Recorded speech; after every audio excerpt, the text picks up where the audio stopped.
Okay. Hold on, let me see if I can see the video as I am reading.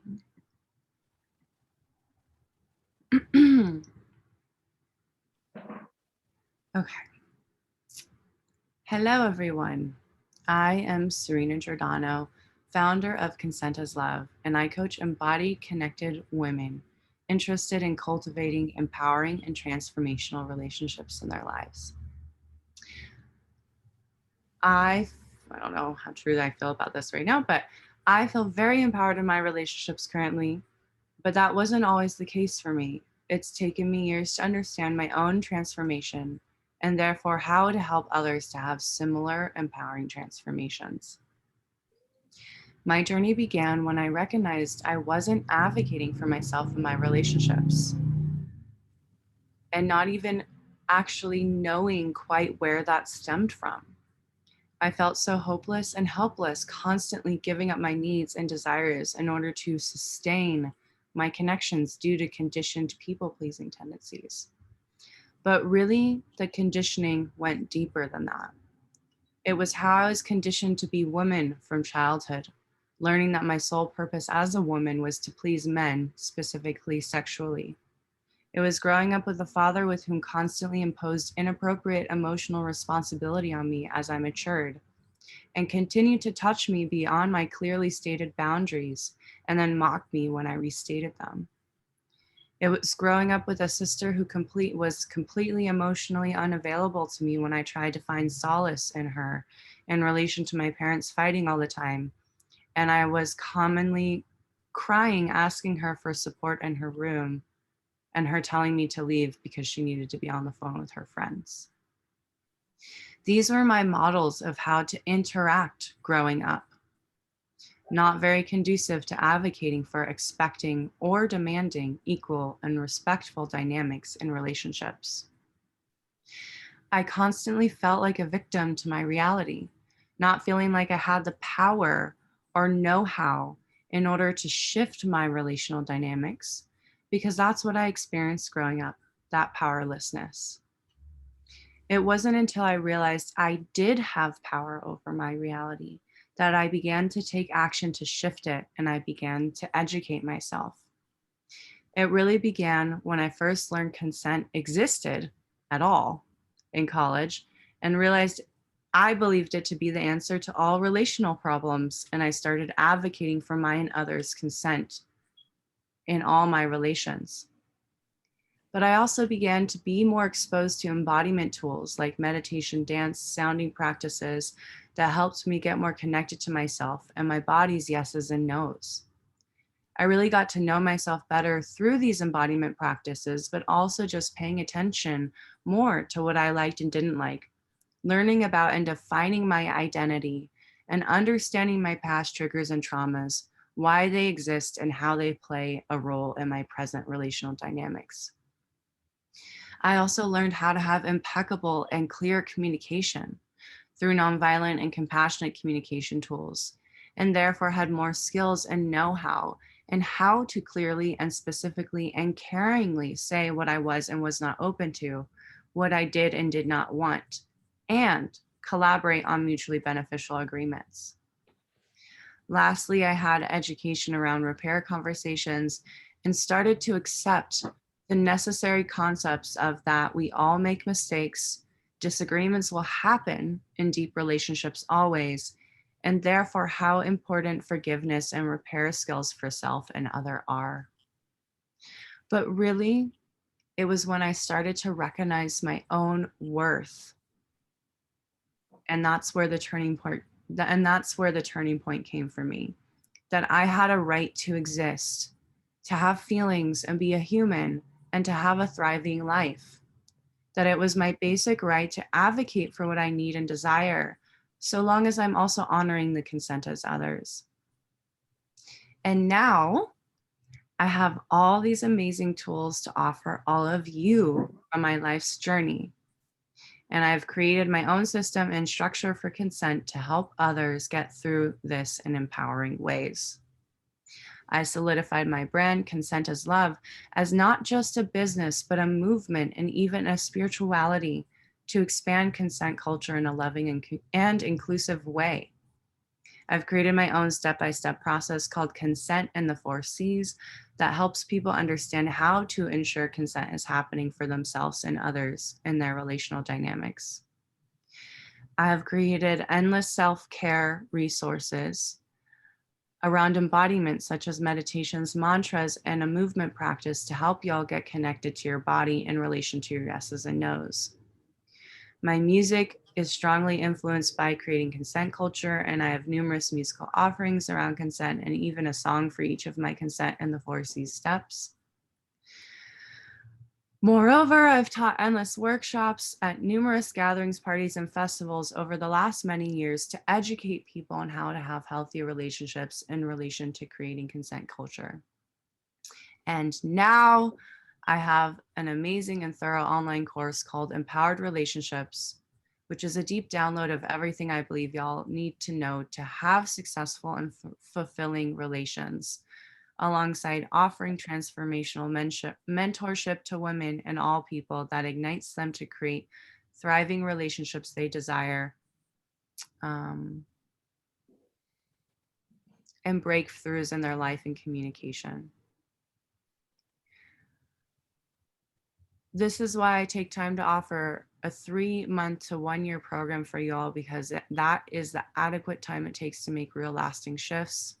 I just didn't work on this part as much. I'm going to make offers. This is like the 3 action steps that you're talking about? Yeah. No, this is like the offer at the end. So let me just get to it and then I'll pause. I'm going to make an offer for you on how to find out more. The way I like to do that is through a discovery session.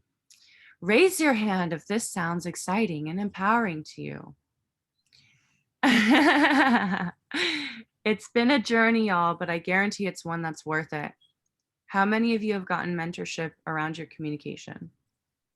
How many of you has it helped? I can't tell you how many women I've worked with whom have been so grateful for our work together because of their breakthroughs in their embodiment awareness and their communication abilities, and how that's positively impacted their relationships. So in a discovery section, we'll get clear on what your struggle is, what your desires are, and how I can help you obtain those desired outcomes. There's only 5 spots left, blah, blah, blah. P.S. I forgot the leading questions. So usually I think how I would do this is after I say my pain points with my family, I would say probably after that, share like, how many of you have been touched against your will by someone who is older than you? You know, how many of you were raised in an environment where you didn't feel like you got what you needed? You know, Yeah, I think that's definitely a good place to insert them. Let me just write those down really quick.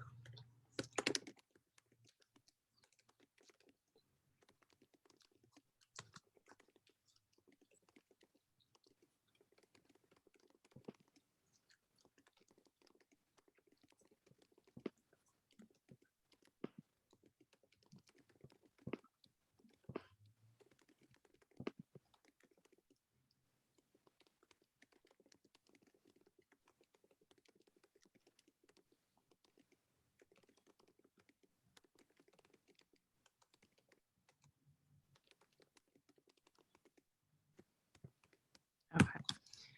Yeah, I kind of don't know if I like leading with the questions, because I feel like the questions go better after you've shared a little bit of something. Yeah. I always feel like it's awkward. But yeah, I mean, I think it makes sense to add it. The only thing that I was going to say, like with grammar, is that you use respectfully twice in one sentence. Cool. And I feel like if you just would change one of the words and it was still like towards the top. How else did that all land for you? Um, I thought it was really great, and I thought that, like, you backed up your, what was it called? You established your credibility really well.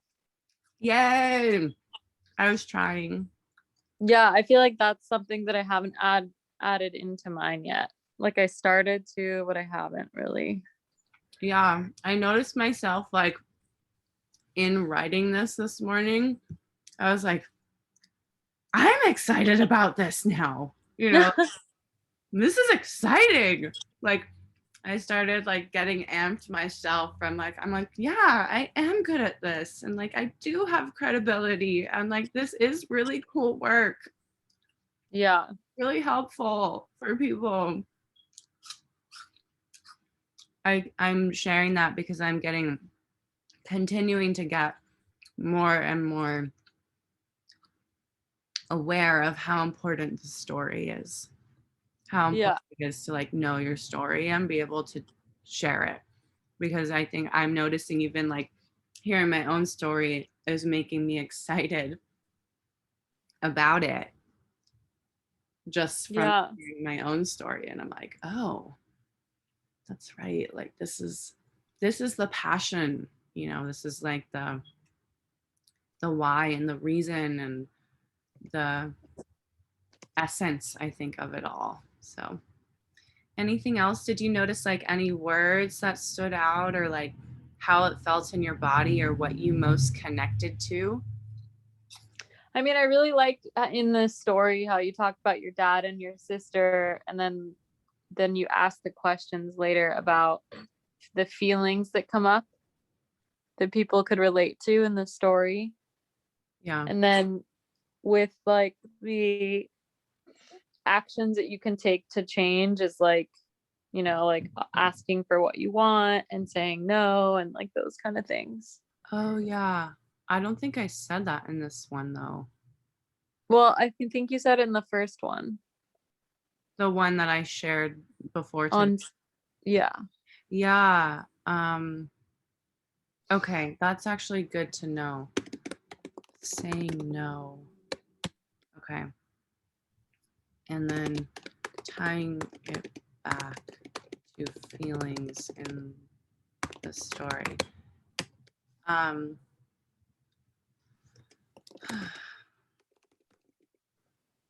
yeah, so that I learned.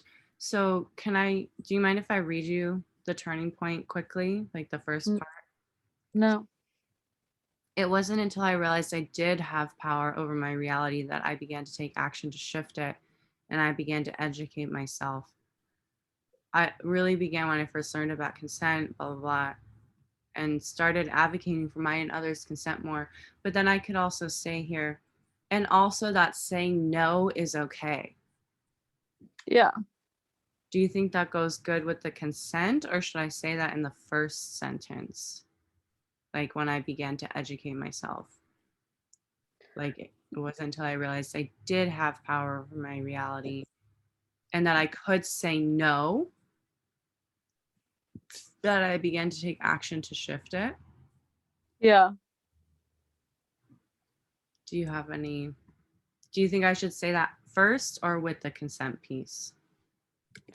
I think first sounds good because that's like your realization of empowerment. Okay. Yeah.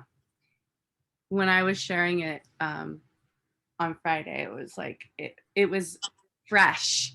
So there's Yeah. something like that Yeah. can It was like not fully like, revised and edited. yeah, which is always fun to play with. Yeah. Okay, so you liked hearing about my sister. Could you connect with that experience in any way? Yeah. Because I felt like I was your sister and it made me feel really guilty. My sister, just to be honest now, is very available to me and we have a very good relationship and I'm really grateful for our relationship now. And it's so funny because I don't blame her. Like she's not responsible for me. She was a child. It was just Yeah. how I felt. It doesn't Yeah, change I how just I feel felt like as about a her. child, like I was the older sister and I would be like, get out of my room. I'm the older sister though. Okay. So she was the younger sister. I was just the one who was willing to feel my feelings, and she like disassociated from her feelings. Mm, And I was just sad because what we went through was so intense. Like our parents literally fought all the time, and we didn't have therapy, and there wasn't anyone else to talk to about it. And yeah. I actually ended up playing mediator for my parents. So not only did I not get my needs met, but in order to feel important, I became their healing. So it's I like, did that too. maybe I can add that in there. Oh my God, I know. I feel like sometimes, like, honestly, I think it was like after we had our talk and then I went down to go help my mom move. And it was like the first time where she like called me and started like rambling about all the stuff going on. I was like, hey, I'm just gonna let you know, like, I'm drawing a boundary and I can't listen to all your stuff all the time. And Mm, I like obviously hurt her feelings a bit, but I was like, it felt so good to just like good job. not have to absorb everything. Yeah, totally. I mean, and that's so by the way, this is something that you can do is like you don't have to completely cut people off, but you can ask for like time boundedness around sharing or like capacity around sharing. Like you can say Yeah, like, I basically was like, I don't feel like you're respecting my time, and this is why I can't talk to you. mm, But yeah, I think your work is like, really powerful. And the more you tell your story and the more you get clear with your story, and then yeah, you're able to share like how you healed or are still healing, then other people will like sound interested because they're like, oh, okay, like I totally connected to those pain points and now I'm connecting to her healing because like maybe I've done like the healing that you've done, but I'm still searching for the answers and maybe she has the answers. I think again, the main points for me were like when I learned about consent culture and that choice is real and I can advocate for my choice. And then I'm not a child anymore who's at the whim of her reality. And I can actually create my reality and ask for what I need and say no to things that don't serve me. But the steps were embodiment, understanding my body in relation to my yeses and nos, communication, clear communication, how to use my words to ask for what I want, and also respond to people in loving ways, but also clear ways. So, consent, embodiment, clear communication, and then acceptance around that it's a fallacy that relationships don't have disagreements. And like what comes with that is that understanding we're all always going to make mistakes and therefore need to value and know how to do repair and self-forgiveness. So that those are like my steps to my own empowerment of like I think that big one is like realizing that like healthy relationships equal how to navigate disagreement in empowering ways, not like no disagreements ever. That's just bypassing. So it's like, I don't know. I feel like there's this concept out there. I don't know if you've felt this or you've gotten this from the media, but like that a healthy relationship is one where like you never disagree and you're always like in harmony. And I don't, that's not true. That's not the reality at all. Yeah. So, what do you think about that? Like, what's your take on that? Yeah, I mean, I have a feeling that people are going to be coming to you because they feel like they're always in disagreement and they need help with how to be in disagreement, but also like uh but use like more nonviolent communication. Mhm.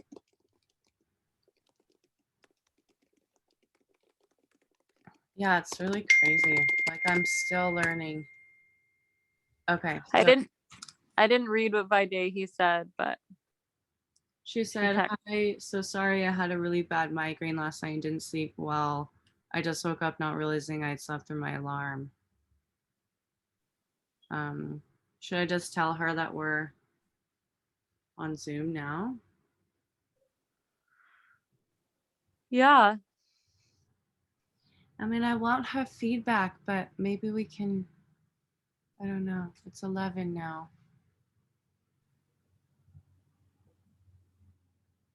Okay. Is there any way that you could invite her into the meeting, or do you want? Yeah, I'm just wondering, like, we just kind of worked on me for like the last 30 minutes, so I'm wondering, like, would you be okay if I shared my story again if she came on? Because I want you to have time now. I guess if you had 30 minutes now, then I could have the remainder with her.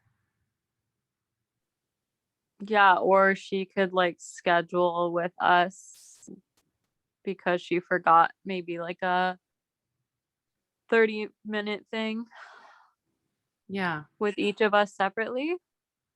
I'm open. But I definitely feel like we learned from hearing each other's stories. Yeah, I do too. I just also really like her feedback. Uh, Yeah. so I'm just gonna ask her.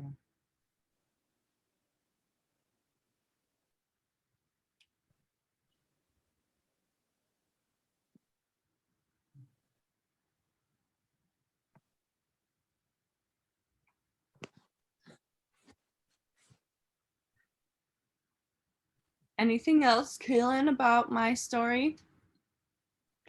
I feel like by day he will probably have more specific feedback. I think you worked on it a lot and it sounds a lot better now that you've added the credibility.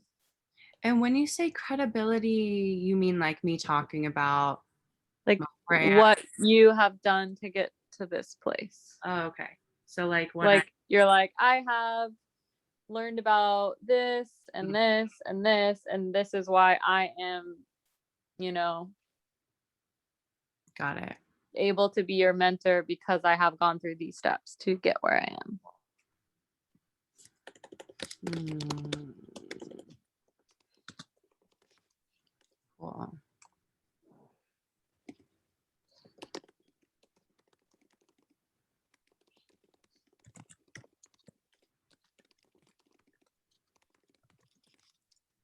Okay. Cool. Any last things before we transition to you? Anything else? I can't think of it. I think you can stick with you and I'm going to keep writing my story. Oh, okay. Like right now? Yeah, I just feel like I need to write my credibility part because I know it didn't really put that Okay. in there. Cool. Well, I can also just take a break for a moment while you do that. Okay, if you want to let her in. Oh, I'm asking if she wants to come in right now. Oh, okay. I got it. Got it. Okay. I can just call her actually. I'll call her.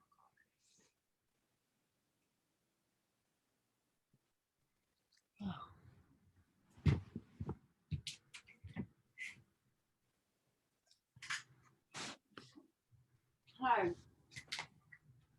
How are you feeling right now? Mhm. I'm so sorry.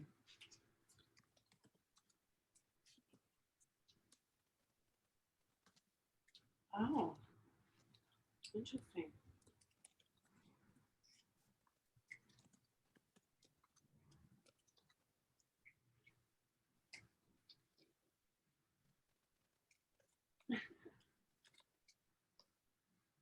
Yeah, we both planned for it, so we were just like, let's just do it. Um,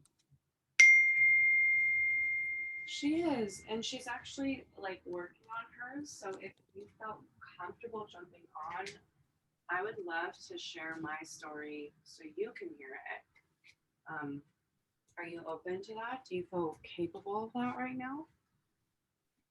Okay.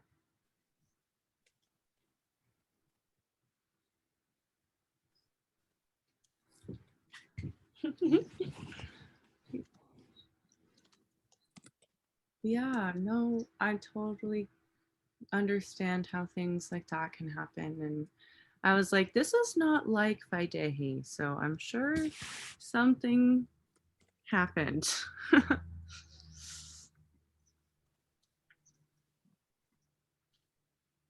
Cool. I'm sending you a text.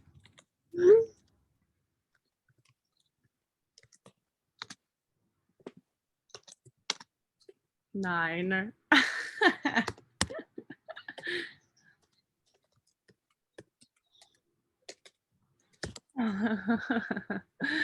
I just texted you the link.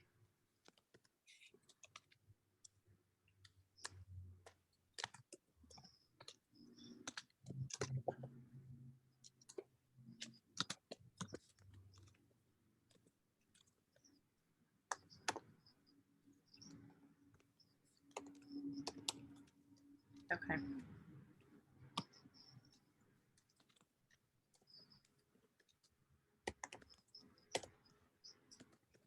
Okay.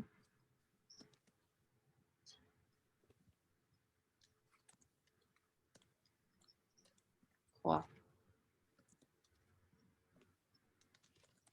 Okay. I'll see you soon. Oh, yay. Cool. Bye. Bye, Jay. He is here. Yay! Oh my goodness. Give me a second. Continue, start video. Hi. I'm so happy I'm here and that you ladies were doing your thing. I'm so like, I feel like a proud mama bear or something. So sorry I missed it. I wasn't feeling well last night and didn't realize I slept through my alarm and everything. Yeah, I'm gonna sneeze. Let me mute myself for a second. I'm gonna grab some hot water for tea and then let me know who's ready for what and I'll jump in. I'm a little woozy. I'm a little out of it. Give me a moment. Kaylin, do you still feel okay with me reading my story, or how do you want to go forward now? Yeah, I'm up for whatever. I probably won't be listening the second time around because I'm gonna be That's typing. totally okay with me. Okay. Yeah. I mean, you just gave me a bunch of really great feedback, so I'm happy that if you want to take that time to work on your thing, Yeah. that's good for me. Maybe just like stopping at 11:27, so you have 20 minutes. Yeah. Okay. Or yeah. I mean, I'm happy to aim for that depending on when I just have to go to work at 1, so okay, cool. Oh, let me just I just want to keep an eye on the time, that's all. Wow.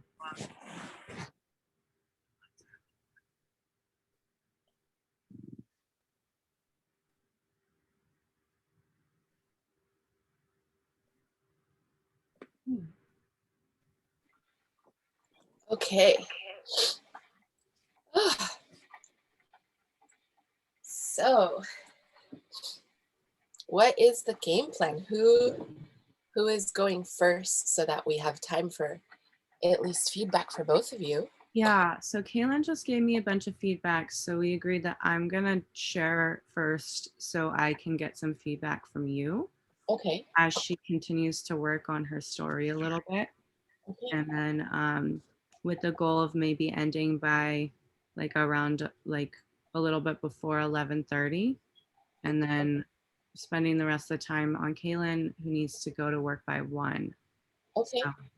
So, So do you ladies want to go past 12? Do you want to go up until like, I don't know, like 12:40 or something like that? Or that's a I little mean, I would like to finish at 12, but if it does go over, then that's fine, but I'm just trying to be mindful of would time. something like 12:15 be easier for you, Kaylin? Because you probably want to get ready before going to work, like as opposed Yeah, to, that would be better.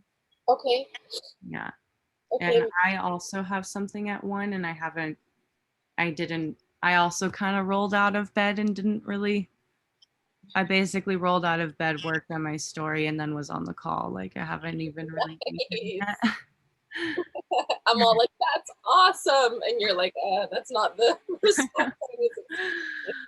I actually had time allocated yesterday to work on this, but then impromptu got to record music with some people. So Nice. yeah, but then we were out really late and I was tired. Okay, so let's say 12:20 is our stopping point so that we have a little window. And then we're stopping with you at 11:30.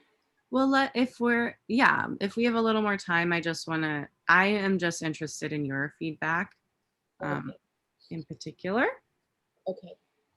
So whatever makes sense.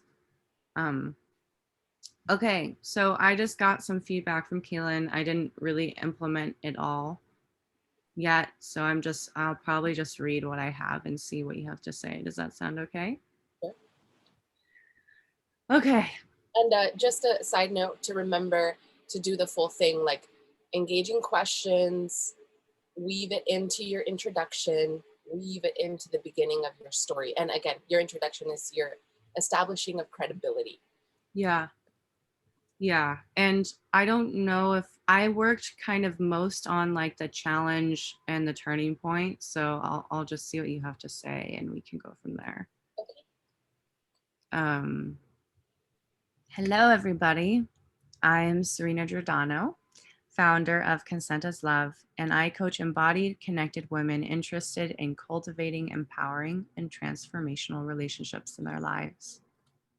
I feel very empowered in my relationships currently, but that wasn't always the case for me. It's taken me years to understand my own transformation and therefore how to help others have similar empowering transformations. Okay, so that's my intro right now. Would you say that I should have more in that to establish credibility? Yeah, I would say something like, hi everyone, how's everybody doing? You know, just like an introduction of just connecting with them. And then I would say beginning with your engaging question, because your engaging question is really an icebreaker before you just start like telling them who you are and all that stuff. So beginning with the engaging question and then saying, awesome, yeah, me too, totally feel you. Well, I'm here today because, right, so that you have a way to weave into your intro so it's not like, hi, let's begin, right? Mm-hmm, mm-hmm. Okay, so my leading question as of now is, how many of you struggle with advocating for your needs in loving and productive ways in your relationships? That's the main one. I also have other questions throughout. Right. So, Your tiebacks. And then I would say, how many of you struggle with feeling safe and comfortable to say no?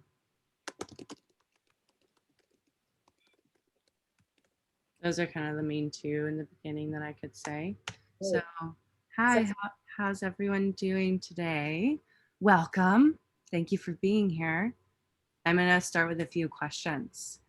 How many of you struggle with advocating for your needs in loving and productive ways in your relationships? How many of you struggle with feeling safe and comfortable to say no? I'm Serena Giordano. Is that okay? Like going? Yeah, much better, much better. Yeah, and you can always be like, yeah, me too. Mm-hmm. Definitely something I've struggled with. And so use that to kind of weave into who you are and introducing yourself. And sometimes when you're doing your engaging question, you can even be like, how many of you are here today? Because consent is a big issue for you. All right. Yeah.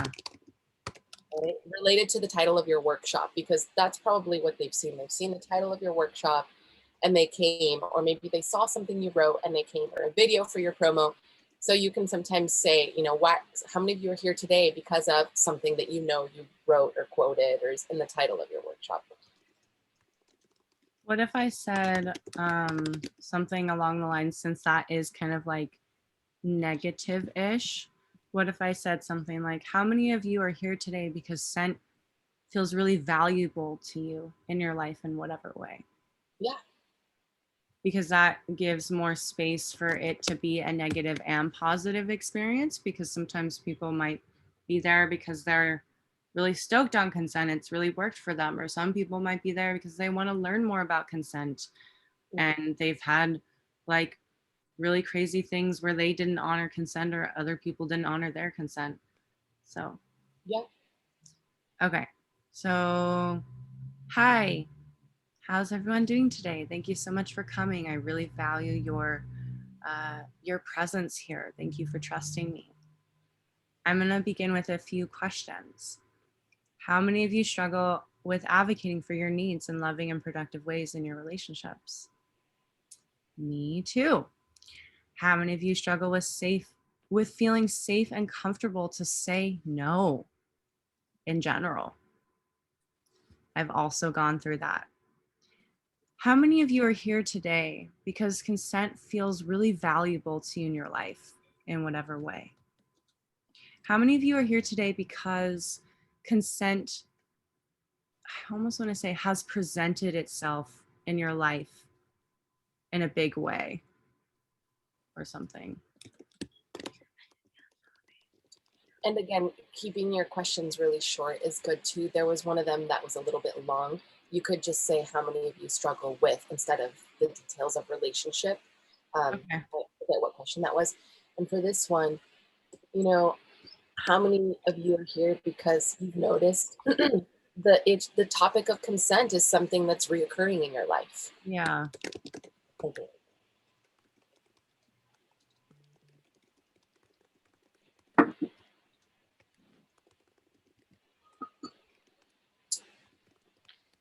Well, okay. So how many of you struggle with advocating for your needs in loving and productive ways? Period. Yeah, and you could even just say how many of you struggle with advocating for your needs. Okay. Yeah. And then you could circle back eventually and have the topic of loving and productive, but keep it really simple because people might be like, wait, what? What'd she say? Who? What? Keep it really short and simple. Okay. Great questions. Thanks. How many of you struggle with advocating for your needs? How many of you struggle with feeling safe and comfortable to say no? How many of you are here because the topic of consent is something that's recurring in your life? I'm Serena Giordano, founder of Consent is Love, and I coach embodied, connected women interested, blah, blah, blah, transformational relationships in their lives. I feel very empowered in my relationships currently, but that wasn't always the case for me. It's taken me years to understand my own transformation and therefore how to help others to have similar empowering transformations. Can I go forward? My journey began when I recognized I wasn't advocating for myself in my relationships and also questioning where that came from. I felt so hopeless and helpless, constantly giving up my needs and desires in order to sustain my connections due to conditioned people pleasing tendencies. Has anyone else felt this way in their life before? Obviously, me too. But really, the conditioning went deeper than that. It was how I was conditioned to be a woman from childhood, learning that my sole purpose as a woman was to please men, specifically sexually. It was growing up with a father with whom constantly imposed inappropriate emotional responsibility on me as I matured and continued to touch me beyond my clearly stated boundaries and then mock me when I restated them.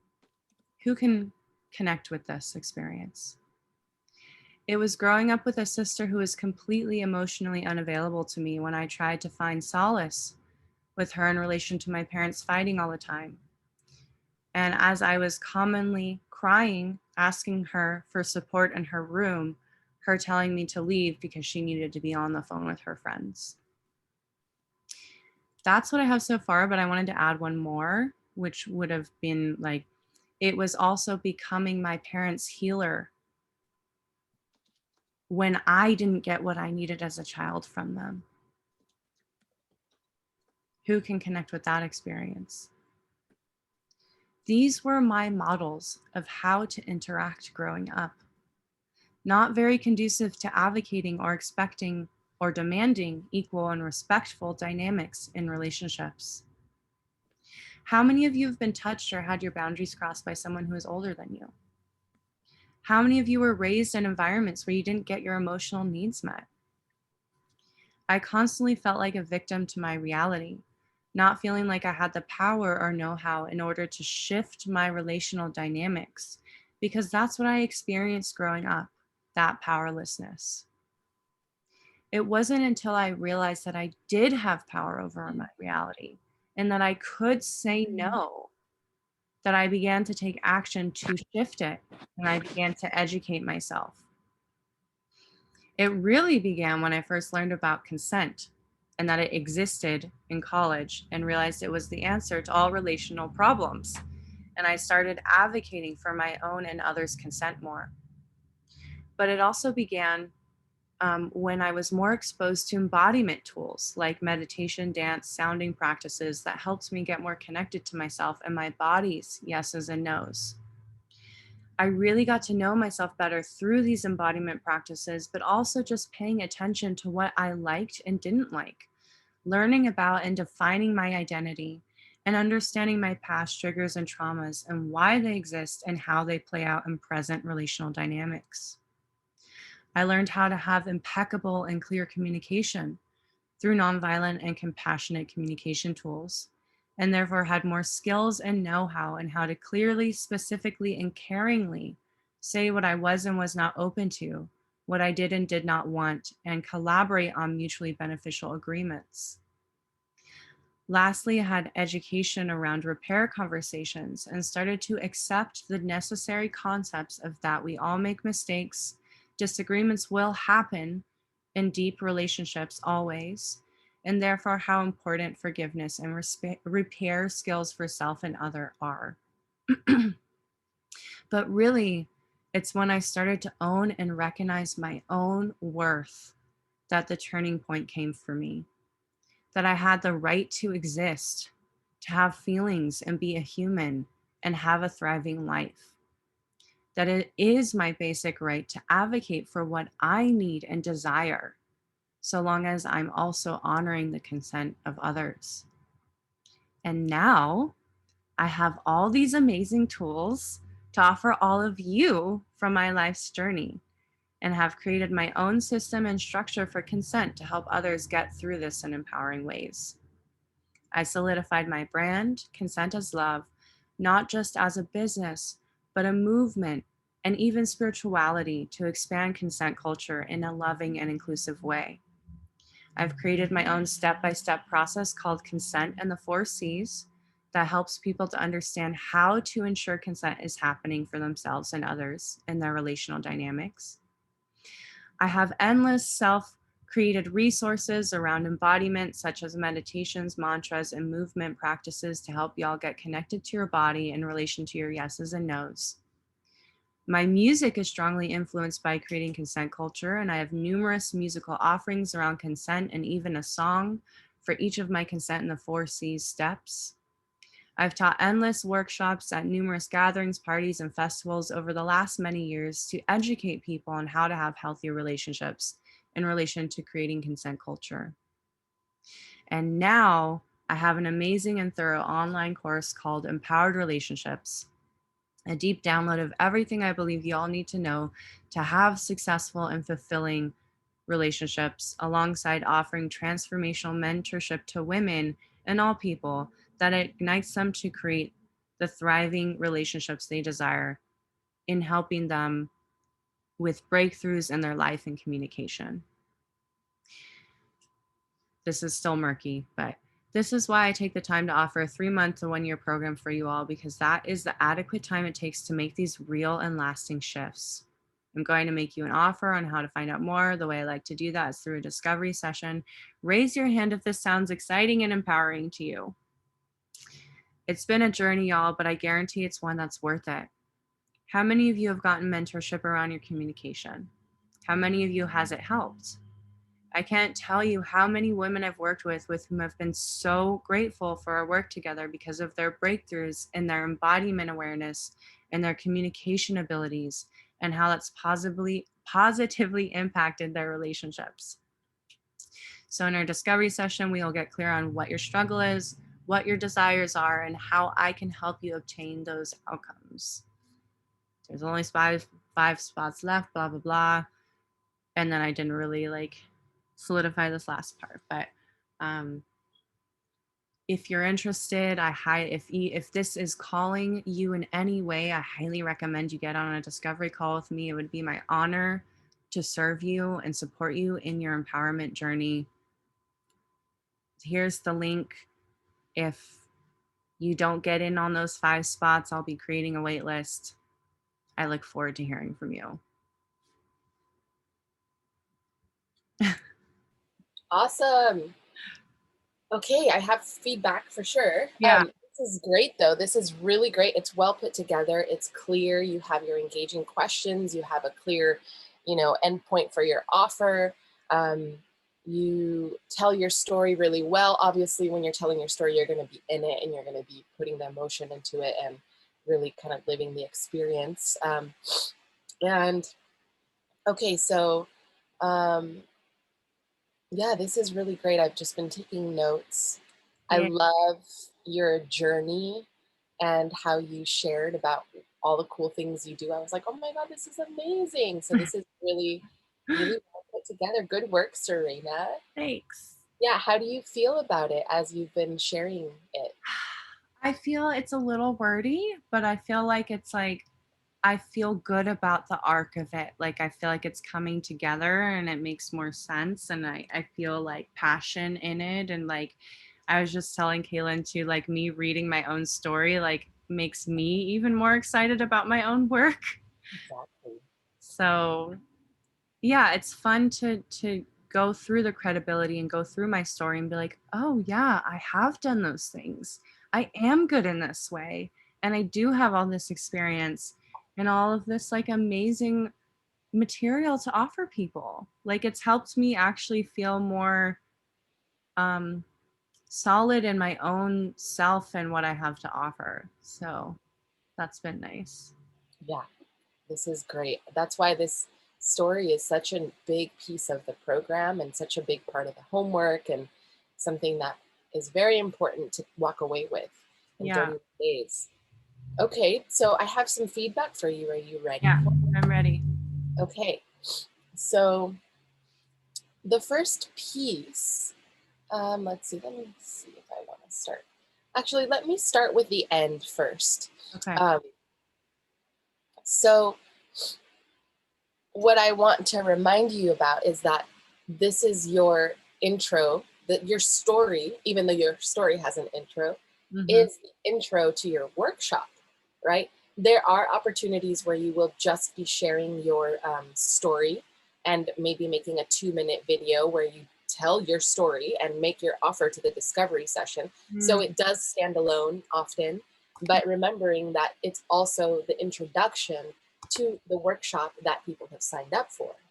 So there's 2 things you can do when it comes to making your offer. One thing is remembering that you're really going to make your offer at the end of the workshop itself. And you're, telling them if you stay, so you could be seating at the end of your story. If you stay to the end, I'm going to make you all a very special offer to get in touch with some of these amazing programs that I've mentioned and that I've created, and stay till the end so that you can get that opportunity to work with me one-on-one it's a complimentary discovery session, but stay till the end, right? So you can seed your offer and let them know it's coming at the end of the workshop, and let them know, I want you all to have a taste of this experience in the workshop, and you'll get a special opportunity to work with me. So you could seed your offer and then make the offer at the very end and seed it throughout the workshop by saying something like, for example, in my discovery session, I talked to you about the 4 C's and we da da da da da. And then in my discovery session, I help you come away with a step-by-step plan for your next communication breakdown or whatever, right? So you're going to be seeding throughout the workshop so that by the time you make the offer, they're like, I want it. Yes, sign me up right here, right now. So that's a really great strategy to remember. And I would suggest watching the content on seeding your offer and come up with some one-liners to seed your offer. In the beginning and throughout. Towards the end of your workshop and towards the end of your story, and then of course seeding throughout the workshop. Okay.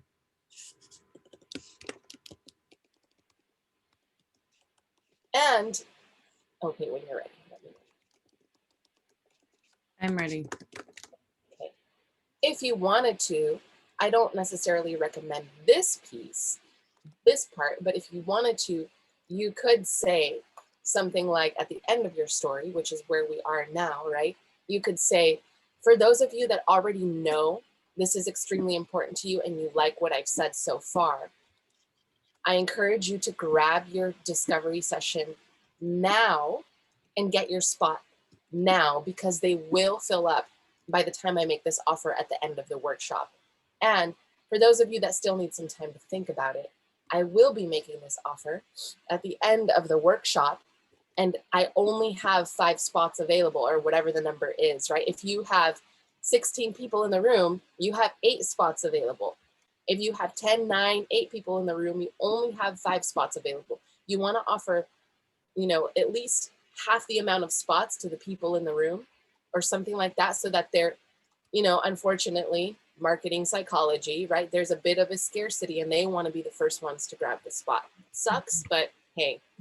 So you want to give, that kind of, this is not available all the time, and there is not an abundant, because people are just going to wait till tomorrow, right? So Yeah. you can do that and let them know. I will be making this offer again at the very end, so make sure to stay till the very end. But if you feel called, I want to encourage you to grab the spot right now. Go to, whatever your link is, or you have a QR code or whatever it is that you pass around to get them signed up. And there are different ways to get them signed up. You're either writing a URL somewhere, posting a link if it's digital, or if you're in person, you're writing it somewhere, or perhaps you have a QR code that you're passing around and telling them to scan it, or you have a little half sheet with your available times and people are signing up for that in person. And then you let them know, anyone who doesn't grab a spot today, I will be making a wait list available, and you can be the first on the wait list if you want to put their name down. Wait list for this particular date that's already taken, or for just a wait list date in general, right? So that's one of my first suggestions is, how you're positioning your offer. So when you say after the story, like when does that end? Like, do you mean like where would I say that towards the beginning of, like, you said seed the discovery session. So like stay to the end. I want you to have a taste of this experience in the workshop, and you'll receive in the end more information. Like, how would you even say that in the beginning, or where? Because Yeah. So in your story, you were coming towards the end. You did the climb out. You said, own and recognize my own worth, and then consent in the 4 C's, my music, my amazing online course, 3 months to 1 year. And then you talk about how, you have a discovery session. Mhm. So if you're going to pitch it for the end, you can say, for those of you that are interested in anything that I've mentioned here. Oh, I get it. Because this would be the intro to the workshop. So you're saying the end of the workshop after the story. Okay. Yeah. As opposed to if I were just filming this as the story, it would be different, right? Yeah. If you were just filming it as That a would story, be the end. you would make your offer, your discovery session offer, as you did at the very end. You could say, I want to make you a special offer to see what it's like to work with me in this area of consent.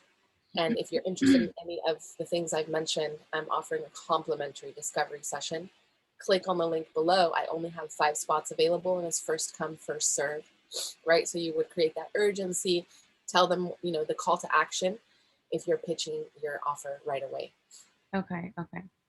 So after the story, blah, blah, blah, then you say, if you're already feeling excited about working with me and this feels like really alive for you, I invite you to take advantage of these spots now.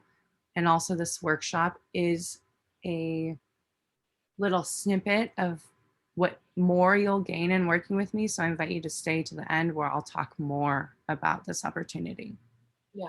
Yeah. So Again, that, if you're feeling called now and you know already that this is for you, grab one of those spots because I will be making this offer again at the end of the workshop. And for those of you that aren't quite convinced yet, that's what we're here to do, is experience this workshop.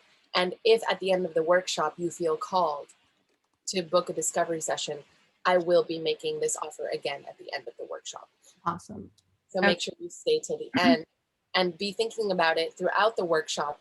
If anything we do, anything I say really inspires you, and speak to it, like milk it, like encourages you to get this kind of one-on-one mentorship or this kind of support, or, you know, whatever your offering is, definitely be ready to book that discovery session at the end because the spots will go quick. You really want to take the time to speak to the urgency, the importance of it. Like, you're holding space for your offer. Your offer is the sacred part. Anytime you talk about your offer, you don't want to rush to the next topic. You want to pause, give space, let it sink in, look them in the eye, right? Stress the importance. People tend to rush through their offer. This is the part where they feel shy, nervous, they're not good enough, they don't know, right? So you really want to slow down during the offer and hold the space in the room. Even when you're like giving your call to action, click the link below. This is one of, you know, people who have had my discovery session and walk away feeling inspired, right? You're going to speak to the benefits of the discovery session, the feedback you've gotten from it, the results of the discovery session. You're really making a solid offer and going into it. It's not just like, by the way, grab your discovery session. Most people who rush through their discovery sessions don't get discovery sessions booked because they didn't stress the value. They didn't showcase the value. You have to showcase the value. And this is where selling, right? We're showcasing the value. We're letting them know why it's important, why it's going to change their lives or help them, or why it's the solution to one of their problems. So you really want to hold the space for that offer. Cool. Anything else? Yeah. Yeah. All right. So I'm reverse engineering. So I thought I heard 2 turning points. I thought your first turning point was that you learned about consent. I did. But then your second learning point was that you owned and recognized your own worth. Turning point. So focus on one turning point. You could say, my greatest turning point came, and get visceral with it. I was attending a college and I was feeling so beat up around consent. I didn't have the answers. Everything I've mentioned to you, I was living with this and carrying with this, not knowing how to stand up for myself. Like, you're really, you know, in pole dance, for example, we oftentimes do a really, really big move, open, big move, before we curl up into a ball and do a small move. Or we curl up into a really, really small move before we open into a big move to create a contrast. So you're really creating a contrast. Like, I was walking down the hallway and da-da-da-da-da-da-da. You know, really make it visceral when you learned about consent. My biggest turning point came when I discovered consent through a workshop at my college. And it was this workshop that made me recognize my own worth. You can clump them together. So you're not we don't want to ever double dip in the story. You don't want to showcase your pain points and then change your turning point, and now you're double dipping into pain again, because people are going to be like, I do not want to go on this roller coaster ride. Like, I want to have that clear arc too. I want to have that clear light at the end of the tunnel. So you want to really be meticulous in how you are, going through the arc of the story. So clump those turning points together and get really clear. Like, this was the bad, this was, the contraction, the pain points, the da-da-da, I couldn't take it anymore. And right when I was feeling like down on myself and like I had no other choice, I didn't, whatever that was for you, get visceral. Tell them how you felt, where you felt the pain, like, use all your tools to really showcase how bad it was, right? And then I found this workshop or this course, and it opened me up. It made me let go of my stress, like whatever, like show the opposite of everything you experience in your body, right? Show that contrast and make that turning point be really obvious, and then share your climb outs. So I learned about consent and recognize my, whatever your climb out is, because those are your turning points. So don't include those as your climb outs. I almost felt like learning about consent was also one of your climb outs, but it was your turning point, right? So then I was like, do you have 4 climb outs? Because I heard exposed to embodiment tools, meditation, dance and sounding practices, got to know myself and paid attention to what I like and didn't like, communication around repair conversation. And then I had the right to exist and have feelings and be human, basic right to advocate for what I need and others. Blah, blah. So make those climb outs really clear. I was exposed to meditation tools, dance, sounding practices, clearly one of your climb out solutions that you're offering, right? Mm-hmm. I got to know myself. I learned what I liked and didn't like. I second climb out. And I now understood how to have repair conversations when challenging things came up. I knew how to repair and mend relationships and conversations, and that I had the right to even exist and do this and take ownership in that space. I had the right to advocate for my own needs and also for the needs of others. And these repair conversations have become one of my most valuable skill sets today, right? So make it super clear, 3 clear climb outs, so that they're not like, whoa, right? Totally. Okay. We could work on this forever. I just want to honor it's 11:42. So I'm open to having like another, I'm open, I don't know. Is there anything else you feel called to share in this moment? That was the main piece of feedback. Okay, cool. Yeah. So specifically for those climb outs, you're saying to just like get more clear and specific? Yep. Pinpoint them more clearly so that we know what the steps are. So if water were to fall on the steps of your climb out, they would be clearly defined. It'd be like, oh, step 1, step 2. So you said that 3, but that's really, it is, the 3 things for me were like, it's hard because it's like, consent was the turning point. It's consent and self-worth is the turning point. And then it's embodiment practices, getting to know myself, learning impeccable and clear communication, repair conversations, and then that, like you said. Great. But that's okay to have 5? I had heard 4. So the last was having the right to exist. But that was also part of self-worth. I thought it was that's why it got a little bit confusing, because you dipped into your turning point. I saw basically that owning and recognizing your own worth and learning consent was your turning point.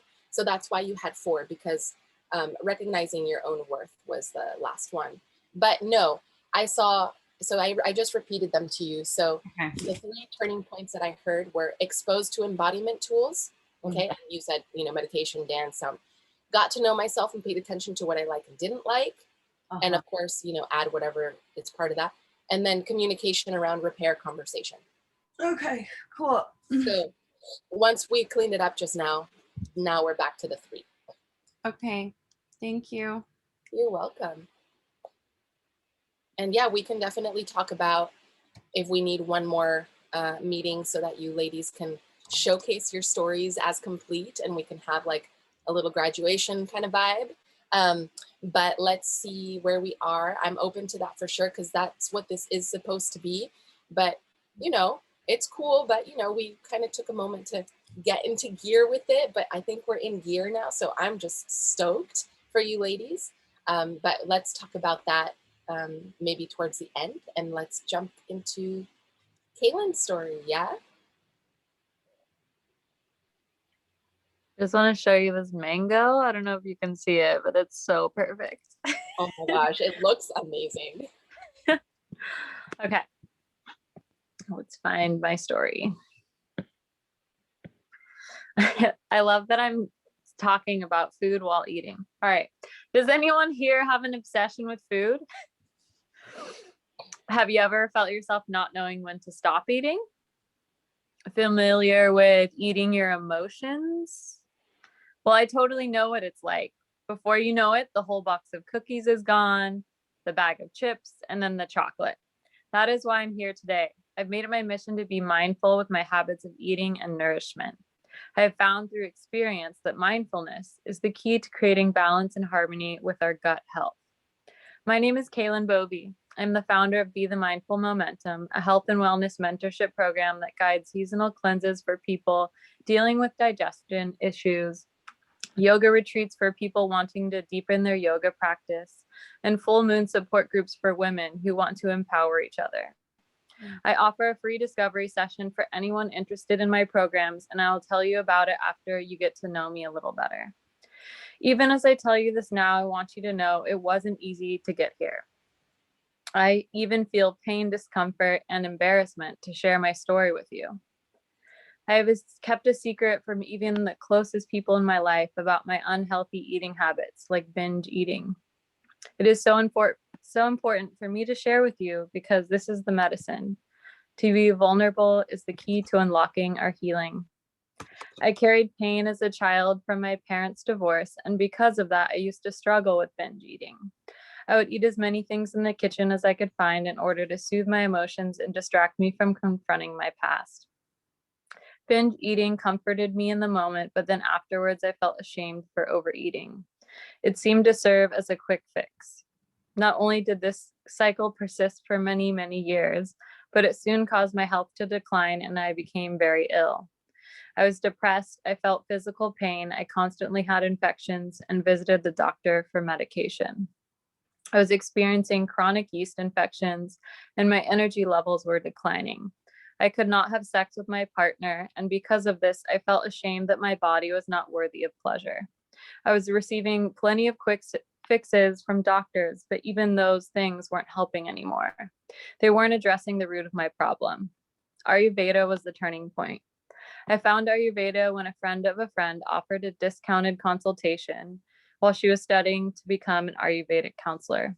The session with her helped me begin to pay attention to my health and sparked my interest to get to know my dosha, my habits, and my relationship with food. Although my process for deeper healing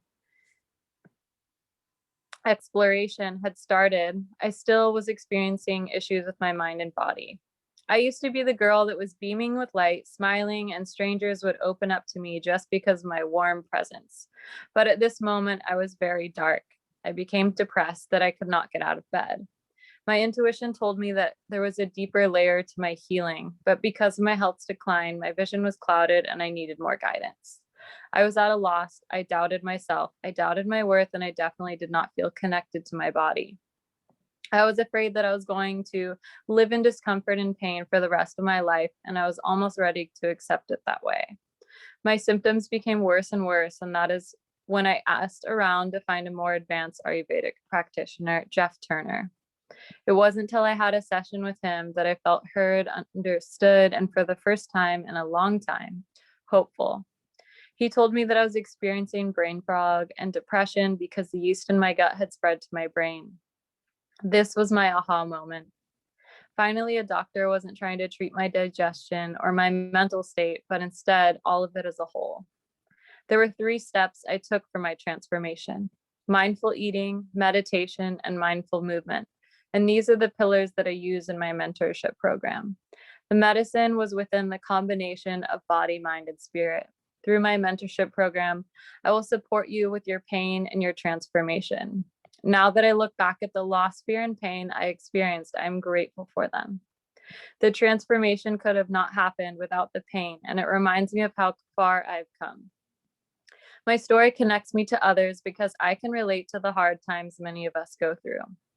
I reminded daily of how easy it is to fall into old patterns or other self-destructive behaviors, but the choice for a self-love practice always outweighs living like the past. Have you ever felt scared of making changes in your relationship with food and nourishment? Have you ever worried what would happen if you didn't choose to make the change and lived uncomfortable forever? If so, you're not alone, because that was me. I once felt trapped too, but I can tell you that it won't last forever.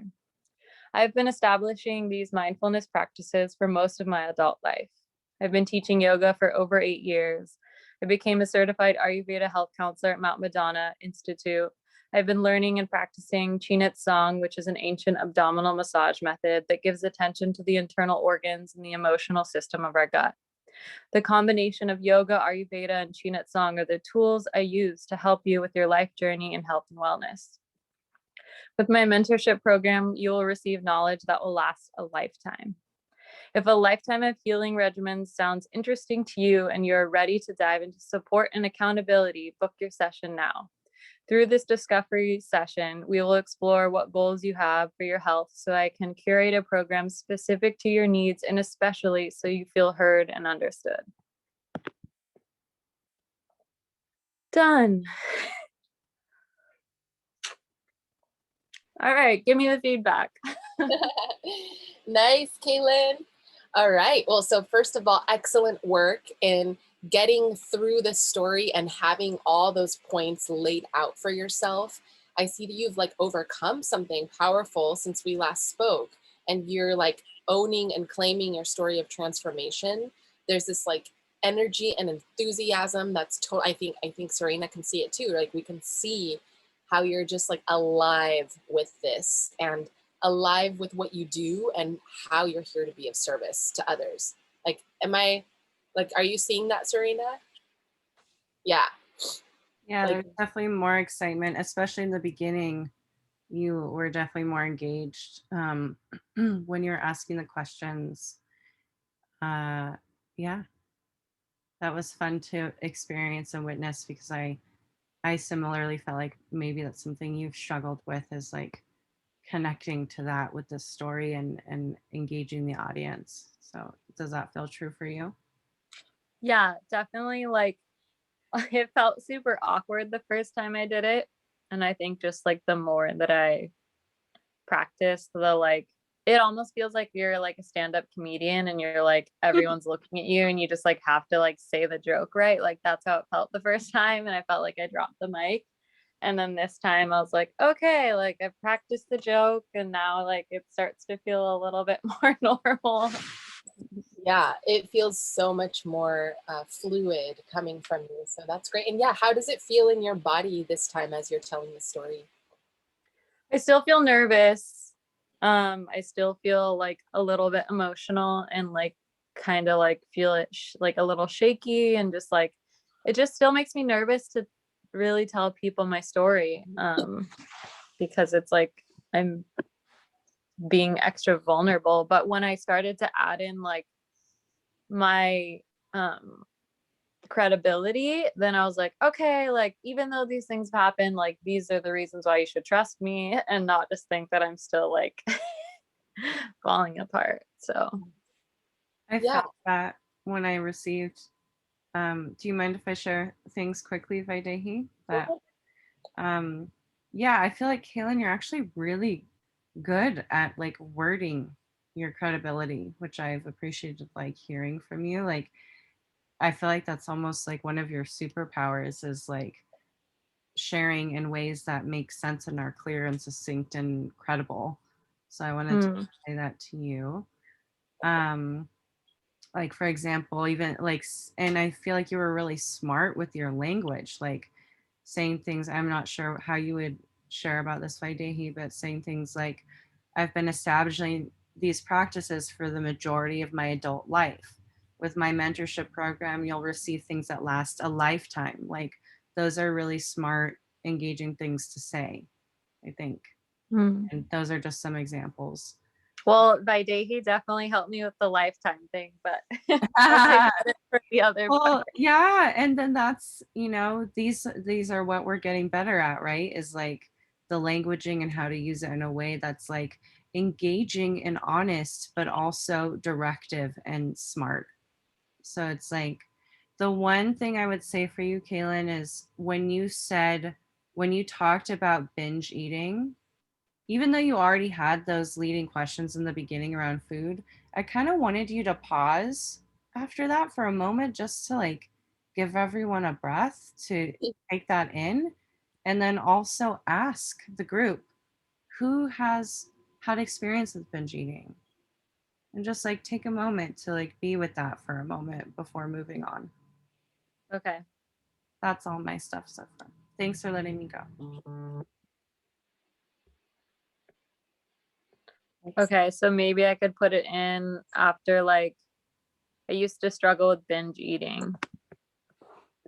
Who else can, and I don't know what your sentence is after that, but maybe if that's describing your binge eating way, saying that sentence and then being like, who else has struggled with actual binge eating? Because you don't actually say that in the beginning. You don't call it binge eating. So you're now like letting the cat out of the bag a little bit by saying Yeah. by defining it as that. And it actually might be empowering for people hearing you to at first be warmed up by your leading questions where you don't name it and now you're naming it. And then people can, that could be empowering for people to be like, yeah, I do identify as have been being a binge eater or a binge eater. Okay. Remembering that some people may be ashamed to raise their hand. Yeah. And so That's when you true too. raise your hands, if any of you have, it's important that you raise your hand first, that you're kind of like, that's been me.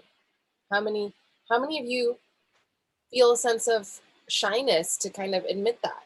You can really Totally. you can speak to it. You can really like be very present and not just like, I'm going to roll out these pre-planned questions, right? It's like you can read the room and notice if there's trepidation. Yeah, how many of you felt a little embarrassed to raise your hands? Okay, right? Like you have to be very attentive to your people.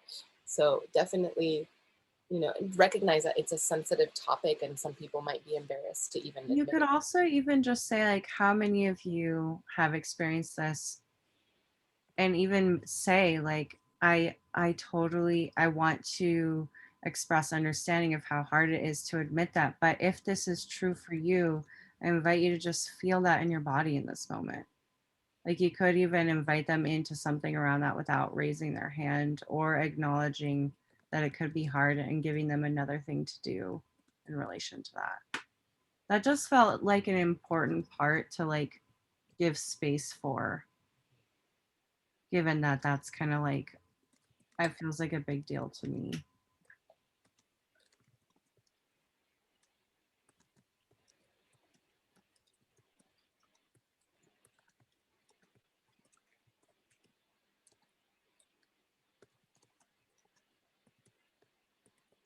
I wrote, how many of you have experienced this? After I used to struggle with binge eating. How many of you have experienced this? Even if you feel embarrassed and ashamed, I want to hold a space for you that it's okay to raise your hand without fear or judgment. Yeah. Or without fear of judgment. But is that too wordy? No, I mean, it's what's going to come out of your mouth as you're reading the room and engaging with them. It's like, yep, I feel that. And I want you all to know that there's no shame or guilt or judgment around raising your hand to any of these questions. You can totally speak to it and move on with the next question, and really, you don't want to have so many questions, right? Like 2 to 3 is like the point right there, And it's just a way for you, again, to engage, to see, to hear, to sense, to connect, and to break the ice.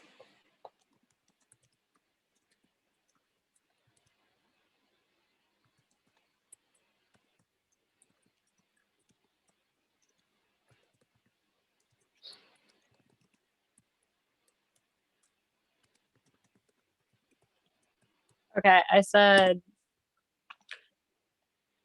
I used to struggle with binge eating. How many of you have experienced this? Even if you feel embarrassed, I want you to know that you are not alone in feeling judged, and that's okay. And then I continue with my story. And I don't know how to spell embarrassed, so I guess that's not going to correct itself. It's a good start. And just remember that it's all going to be about the way you connect with the people in the room. And it'll help you be informed of your delivery, how you connect, whether you move on to the next question or whether you interject and say something in between, right? So just Yeah.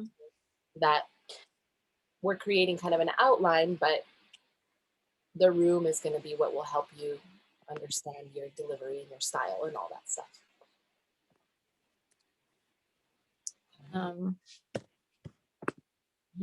I have some more feedback whenever you're ready. Yeah, hold on. Computer is going to die. Going down. Okay. Okay. Right. So again, I think you have all the great pieces here, and it's much better. And there's still some space for cleaning up the structure a bit so that you're not double dipping. That's kind of one of the big overarching pieces of feedback, is to be mindful not to double dip. And remember, I mentioned this with Serena, that once you're establishing your pain points, and I'll share the specific example. You're quick. I can feel your mind going, okay, where? Okay, so the double dipping, right? So you're talking about your pain points, and then your turning point should be the beginning of the arc upwards, the climb out. But what happened is that you double dipped again. And we mentioned this last time too. So yeah, I think it's because my story is like, I found Ayurveda, but it wasn't really like the aha moment. And so I'm just wondering if I should just take that part out completely. What is the aha moment? The aha moment was when the other Ayurvedic practitioner told me that it was like, like my digestion that was causing the mental and the physical were connected. Yeah. So the way that I would do that is, you can either just say there's two ways here. My greatest turning point was finding Ayurveda. My first introduction with Ayurveda was through a friend, and it really made a huge difference for me to understand a little bit about da da da da da da da da. And it was once I came in contact with Jeff Turner, and you can name drop him or not, but once but the point of what you're saying is not Jeff Turner. The point is that you were, hold on, give me a second, where your whole body was being taken into consideration, not just your depression or your this or your digestion. But I think that was the biggest turning point. I mean, I was taking a lot of notes, so I don't think I wrote your exact things that you said around him, but that's your big turning point, is when I discovered Ayurveda. And I was first introduced to it by my friend, and I had this glimpse and understanding of more connection to my body and da da da da da. But it was once I understood that my body could be seen as a whole, and that my thing was being addressed, like this person was on board with me. This practitioner completely changed my life. And he made me see how mindful eating and meditation and movement and all these pieces, which have now become the pillars of the work that I offer to the world, this became my big turning point and totally changed my life and my trajectory. And then it's important that from here you do establish your climb out. And I guess these are your climb outs, but what happened is that you kind of began pitching your program. And so I want to encourage you to stay focused on your story, and you don't do any pitches for your program or your discovery session until the very end, right? So we want to make it very, very organized so that you have, you know, these points that you're hitting. And even though you're tempted to pitch your program there, this is an opportunity for seeding. So seeding does not include making an offer and starting to tell them how it's going to change their life. But seeding means, you know, once I came in contact with it, you know, with this Ayurvedic practitioner who completely changed my life, I took some steps to get myself out of the situation that I had been in. I learned about mindful eating and how important my communication and connection to food was in helping me heal what I had been experiencing. I learned about meditation and how meditation was such a powerful tool for calming the nervous system and da da da da da, and getting myself out of, you know, whatever that was for you. And mindful movement. This practitioner taught me that movement was the tool and da da da da da. And this was how I was able to get myself out of the situation, right? You want to like make it clear that this is your timeout. And these steps have now become the pillars of my practice and what I offer to the world. But my transformation could not have happened unless I went through the pain, right? Going back to kind of the what you wrote, my story reminds me of the stories that you can all go through. And I see how, you know, in a way, you know, you've taken the story arc and you're kind of speaking to the story arc. You're like, these were my pain points. This was my turning point. You're actually kind of using the vocab of the story arc in your story. And, you know, my transformation could not have happened if it weren't for these pain points. Now you're pointing back at the pain points. And so I want to encourage you to find a creative way to not necessarily let them know that you're walking them through a turning point, that you're walking them through the pain points, that you're walking them through the climb outs, but try to find it in a more personal way, right? So you're something like, again, mindful eating became the way that I first developed a different it changed my relationship to food. So I was no longer struggling, but I had a relationship to food now that was healthier. Meditation helped me to da da da da da. These things, these three things have become the pillars to my offering. And so now you're just seeding, right? You're just seeding. You're not selling your story or your offer. You're not selling your program. We don't want you to sell your program here.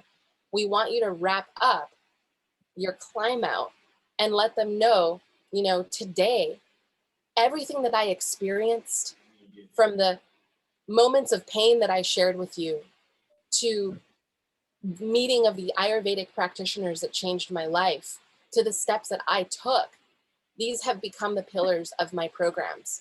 Today, I go and establish your credibility, right? Make it like really like a really quick and brief and efficient bridge to your credibility so that you're not double dipping back into your pain points.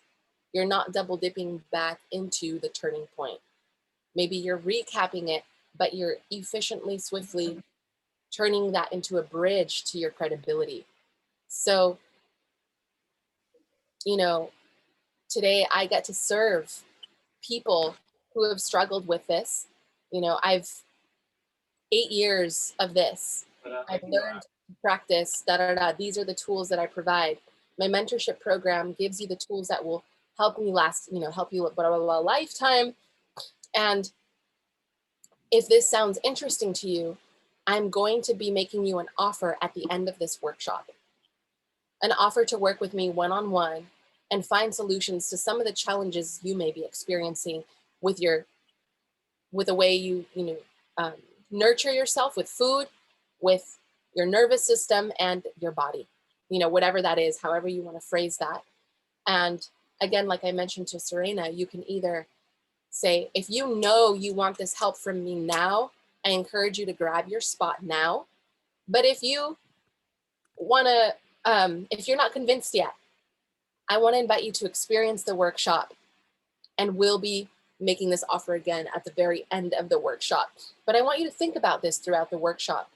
If you're ready to receive the support, if you're ready to make this change, get ready to take this opportunity when I make this offer, and make sure you stay till the very end. So don't sell or pitch or offer anything just yet, because you want them to stay with you. Again, this is the beginning. So of are you saying, like, when I say at the very top, my name is blah blah blah, I Yeah. offer a free discovery session, that's what you want me to take out? There's two places, and that was the other place. So we kind of are working backwards from the end. Yes, at the very beginning, you pitched your discovery session, and you don't, that's not necessarily the place to offer the discovery session. They don't know you yet. They haven't heard your story yet. So it's not the place to make an offer for anything or seed anything just yet. So definitely Okay. And move then to the end. the two, think I have 3 pain points, but there's one that's I carried pain as a child, and then there's another one about not having pleasure and worthy of pleasure. And then there's another one about not feeling connected to my body. Okay, the pain points that I heard, and everything else felt like it could be grouped into these, were pain from divorce and binge eating, feeling ashamed, and then ill, depressed, infections, medication, and Mhm. body not worthy of pleasure. I felt like that was a part of it. And then Mhm. nothing was helping and addressing the root. And I think that's a really valid pain point if you weren't aware of it as one, because a lot of people may be experiencing going to these allopathic doctors who just prescribe drugs, and they're not getting seen as a whole system.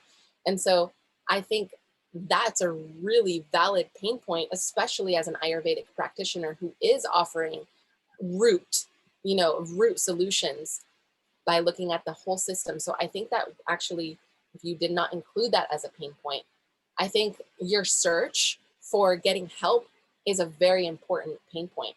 The fact that you weren't being, treated properly, and you weren't being seen as a whole system that needed support.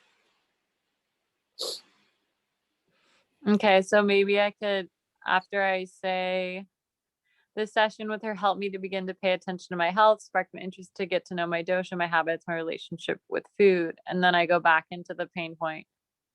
Although my process for deeper healing exploration had started, I was still experiencing issues with my mind and body. And then should I take out the like visceral part that's like, I used to be the girl that was beaming with light, and then at next I was depressed and couldn't get out of bed. Should I cut that out? No, I would say switch things around a little bit. Don't mention the Ayurveda turning point, because you being introduced to Ayurveda was a huge turning point. And even though you were introduced to it and you still had these problems that kept coming up, I would switch your story a little bit. And it's not that you're lying, but it's important to keep, like nothing was helping, nothing was addressing the root, even though at an early stage, because they don't know that it's about Ayurveda yet. They don't really know that it's about Ayurveda. So for you to be mentioning Ayurveda doesn't really necessarily make sense until you mention it as the solution, because that is the solution that you're offering. So when you're saying, that's where I wrote double dipping, issues with body, became dark, depressed, not getting out of bed, deeper, I don't know what that leader, I think that's a typo, health decline, vision clouded, not feeling connected to body. I think it's important to include these into your pain points, because you were kind of introduced to Ayurveda, but that wasn't really a huge turning point for you yet. It was once you were introduced to the guy that really knew his stuff, who wasn't necessarily a beginner or, studying Ayurveda, that it made a difference. And so you're not trying to pitch yourself as that beginner friend. You're pitching yourself as the like standalone Ayurvedic freaking SOS solution found kind of place. So you want to position your turning point in a very powerful way as a powerful turning point. And I wouldn't consider a student in Ayurveda who kind of helped you to introduce you to it as the turning point.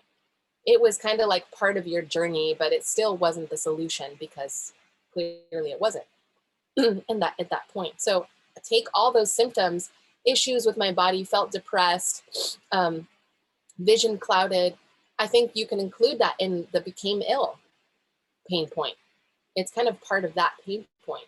It's you're kind of viscerally expressing, yeah, like I had infections and medication. My body was not worthy of pleasure. This is how I felt. I felt disconnected from my body.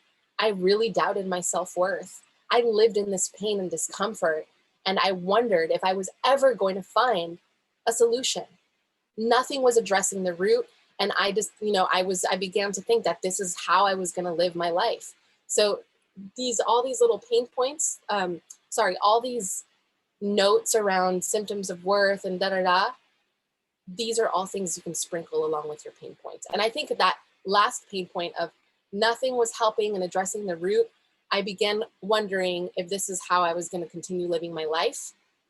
I think that's a really powerful ending pain point, because it's that contraction of like, life is over.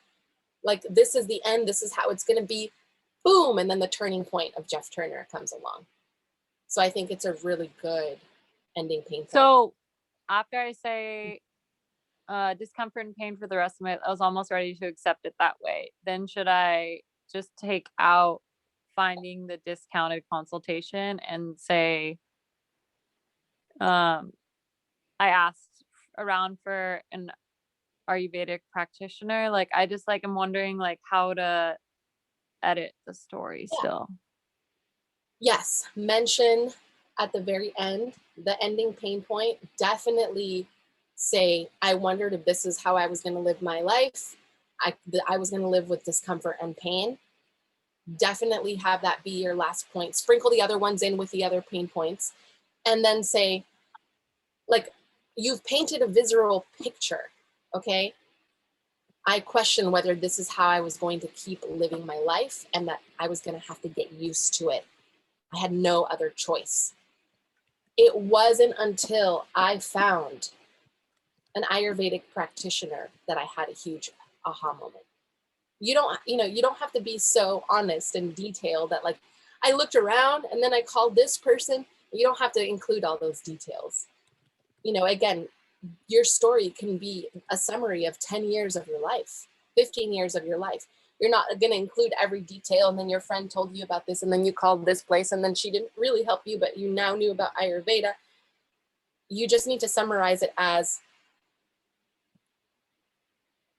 I was introduced, and then right when I was about to give up, I was introduced to a powerful practice that changed my life and saw my body as a whole system and treated it from the root.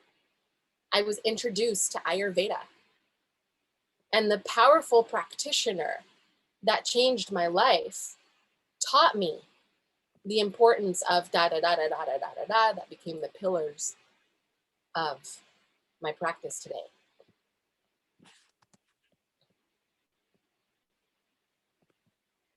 Just a little organization, right?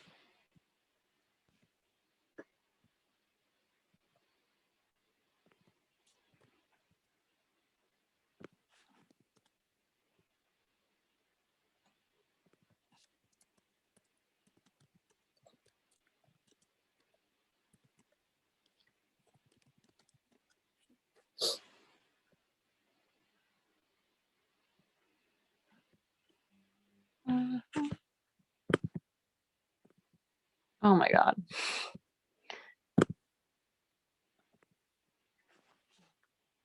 Battery. Sorry. My computer almost died again. Look at her foot in the background. Hi.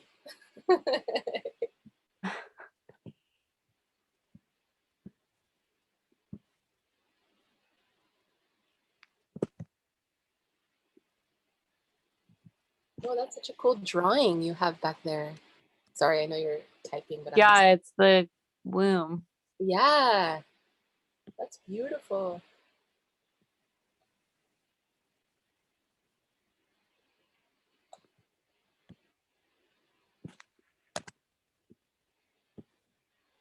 Okay, I switched it up a little bit. Afraid that I was not going to live just for the rest of my life. I was almost ready to accept that way. I questioned this is how I was going to live my life. My greatest turning point was finding Ayurveda. I was first introduced to an Ayurveda practitioner, Jeff Turner. He taught me how to pay attention to my health and sparked my interest to get to know my dosha, my habits, and my relationship with food. I felt heard, understood, and for the first time in a long time, hopeful. This is when my body and mind connection was realized. He told me that I was experiencing blah, blah, blah, blah, blah. This was my aha moment. Yeah. Is that better? Yeah, and what I would say, since we're coming up on time and I want to honor everyone, and I think we should have a little graduation presentation if your ladies are open to it. But what I would say is match your story to the story arc. Do I have 3 pain points? Are they clear? Do I have a clear turning point? Am I double dipping? Great. Am I doing an engaging tie back question? Great. What's my clear climb out? Do I have 3 clear climb outs? Am I establishing credibility? So get your story to the point where it's so clean that you can clearly identify those things. And anything that's a question, does it fit under one of these pain points? Does it fit under the turning point? Does it fit under the climb out? Try to fit it into those buckets until everything is so succinct and clean that it's clear. Because you want to, But then at the same time, don't say it so obviously. yeah, and don't say it so obviously. You don't want to be like, now I will tell you about my pain points, right? Now my turning point is here, right? So you want to be able to just kind of lead people through it. And you didn't necessarily do that the whole time. It's just a couple little places where you mentioned it. But, and you can use the word turning point. That's not the problem. It's just making sure that your story flows through you in the most organic way possible. And that most important thing is that it's clear in your head. Because if it's not clear in your head, we're going to feel the fogginess too. So just keep tightening it down just a little bit until it's so clear that when you begin to tell us your turning point, we know by the tone of your voice, the excitement, and the change in your energy that this is clearly a turning point. You don't have to announce it because we already can see. And you'll be able to come to that place and that style of delivery and that kind of clarity of delivery when you feel clear within yourself. So just make sure you don't have 2 turning points and you're not double dipping into pain points. So just put them into those clear buckets. Okay. And then the last part is, did you want me to take out the discovery session part for the last part? For the last part, I would say we want to work on the way that you are presenting your discovery session, just like we helped Serena work on hers at the very end, so that you're being strategic. You have 2 options. You're either letting them know, and in my discovery session that I'm going to be offering you at the end of this workshop, you're each going to have the opportunity to speak with me one-on-one to help identify what these points are for you. And I'm going to be offering you, making you a very special offer at the end. So make sure you stay with me till the very end. That's one way, right? You're seeding your discovery session at the end of the story. You know, these have become the pillars of my program. My mentorship opportunities are available to you, and I'll be making you a special offer at the very end. If this sounds interesting to you, stay tuned. That's one way, right? You're seeding for the end. Another way is you could say, if you know that my story has touched a chord, if you know already that you would like some one-on-one time with me, I want to invite you to secure your discovery session spot now. But I don't, for you, Caitlin, I actually wouldn't really recommend that because I feel like you're helping them with a very sensitive topic and their head might be kind of spinning at your story still. And they're probably not going to be, because your story is really powerful. Yours is too, Serena. But Serena, your story is very organized and clear and succinct. And I think with where your story is now, Caitlin, I think we need a little bit more kind of tweaking into those categories so that we can have a powerful strategy for whether you're going to seed your discovery session for the very end or try to offer it now. But the standard format is that you establish your credibility and step into your workshop, and then at the very end, you're making your offer. And I would suggest that you make your discovery session offer at the end, because Ayurveda is also super new to people. They may not be familiar with it. And your workshop may actually be that leveraging point for them to help them understand that they want it.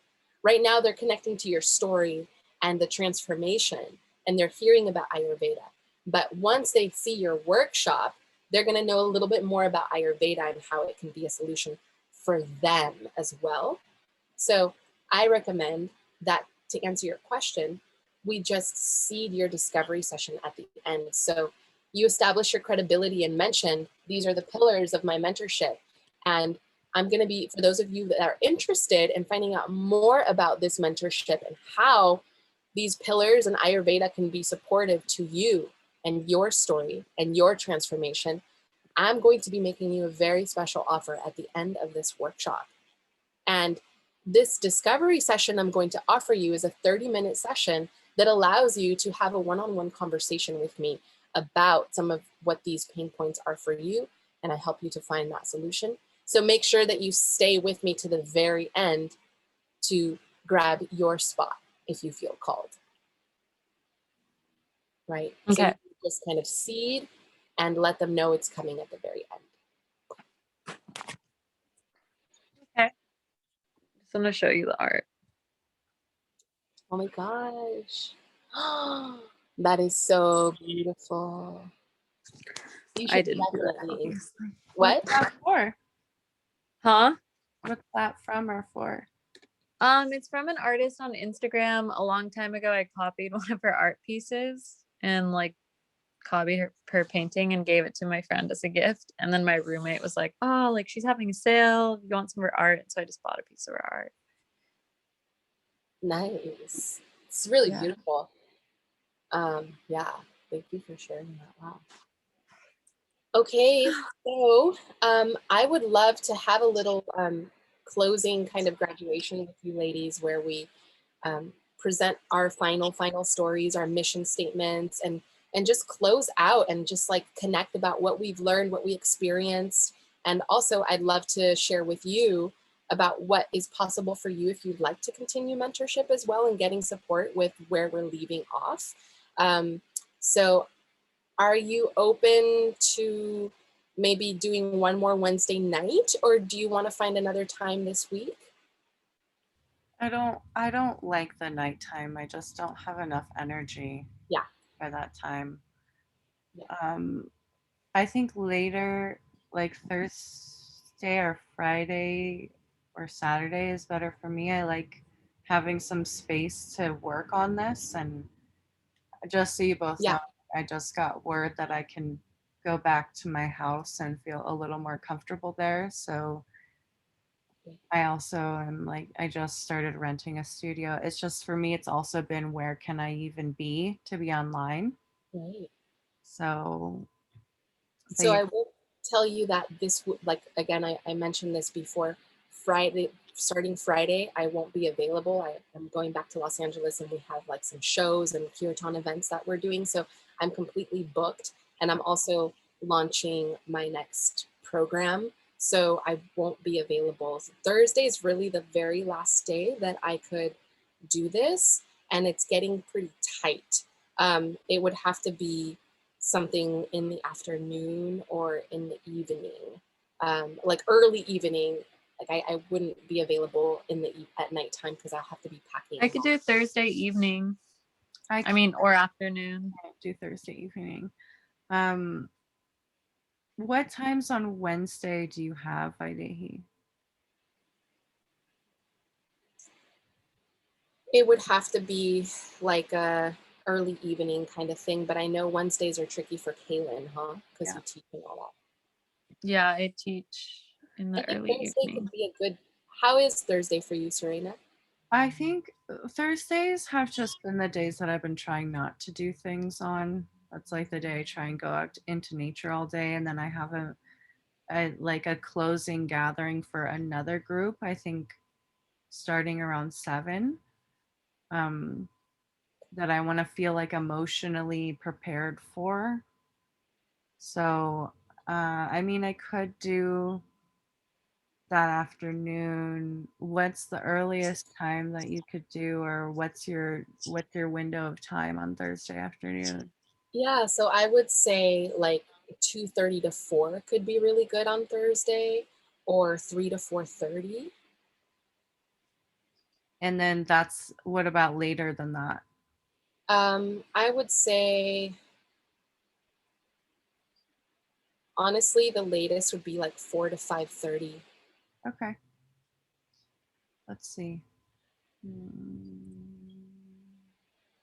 Because I think what that looks like is like either me going to the river all day right before this time and then doing this and going to my meeting, or like breaking the day up and like doing the river, doing this, going back, and then going to the meeting. And I kind of have a slight preference of like just getting to have more time outside until the time that we meet and then doing that. Yeah. Based on what you said, not to like plan your night for you, but if we did 4 to 5:30, then you could have a little dinner break and like decompress and then go into your 7 p.m. thing. You'd have an hour and a half to kind of like. Yeah. Kaylin, does that time work for you? What time? 4 to 5:30. 5:30. Yeah. Thursday I have pretty open. It's just Wednesday that's pretty crazy. Okay, cool. Okay. There's So a part of me that's like, should we do 3:30 so I can have a little bit more time? But I don't know. I'd say like 3:30 or 4. I have a feeling, remember how we were like on the Friday thing and I was like, Friday. I have a feeling that you'll appreciate the 4 to 5:30 with the hour and a half. So you have more time in nature. Let's do that then. Because that makes logical sense to me too. Like if that was my nature day, I just want to be out all day and then just come back and then like handle this little dinner time and then that. Cool. Sounds good. Okay, so VIP closing ceremony. We're gonna call it that because now you ladies okay, so the idea is that you have your statements ready and you have your story ready. And if you have the time, you've already kind of made a draft for this. Make a clear offer for your discovery session. Just work on writing that out a little bit. You already started. We've already gone over it a lot today. So you have, if you can make a clear offer for your discovery session, and you can watch some of those offer videos that you have in Podia, then you're going to be all set with the steps for your, what you're walking away with. And that's going to set you up for success. Mission statement, story, discovery session, offer. Yeah, and your offer. So watch the 2-minute offer video.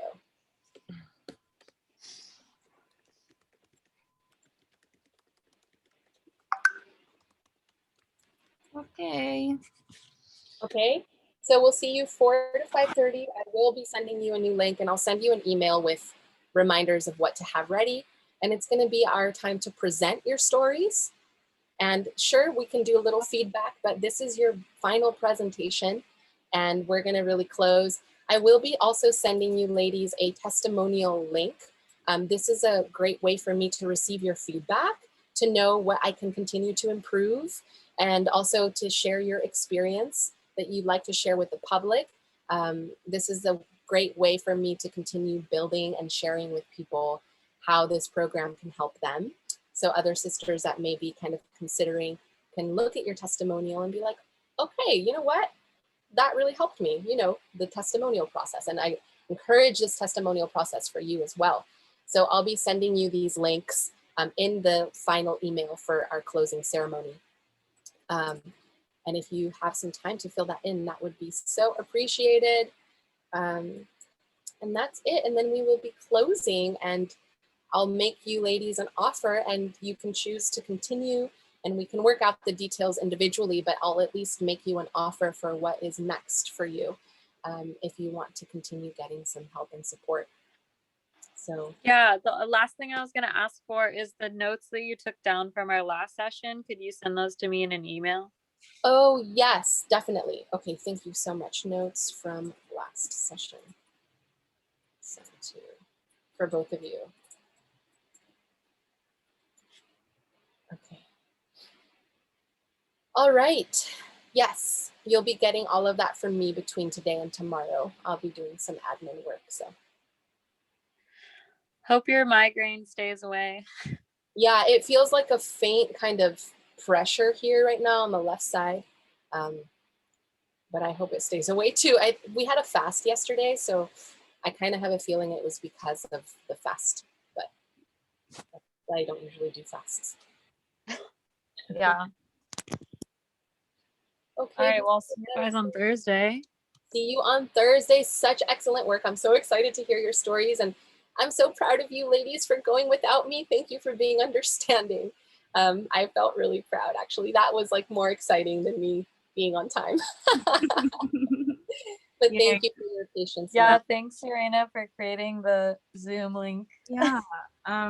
This hopefully is gonna record to my computer, and then I might just like upload it to YouTube unlisted if that works. What you can do, Serena, is just email it to me, Google Drive link or whatever, Dropbox, and then or WeTransfer, and I'll upload it to our Podia for us. WeTransfer. Okay. Bye, ladies. Bye. Bye. Bye. Have a good day. Thank you for staying longer. Yeah. All right. Okay, lady. Well, have a good day, and I guess I'll see you on Thursday. See you on Thursday. Again, thank you so much, Serena. Really, Yeah. I'm super grateful for the way you stepped in. Thank you. Yeah, we were like, okay, I guess we'll do our own call. I'm so happy you did. I'm so happy you did. Yeah, thanks for the feedback. Yeah, I just want to make sure to schedule with you too. Oh, yeah. Yeah. I'll send that reminder too in your email. Okay, that would be really helpful. Reminder, book private calls. Yeah, with the link would be helpful. Okay, thanks. You're welcome. Have a good day. Bye. You too. Bye.